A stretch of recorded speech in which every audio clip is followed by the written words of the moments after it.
வாழ்வின் மொழியே காலம் முழுதும் உன்னை ரசிப்பேன். ஆசை மழையே பேசும் அழகே என்னை மறந்து உன்னை இசைப்பேன்.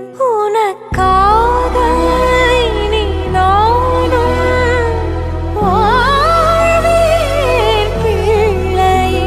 திருக்கோவில் மணி போல உன் சொல் கேட்கிறேன். உன்னை தாண்டி பேரழகு எதுவும் இல்லை இங்கே. ஜீவன்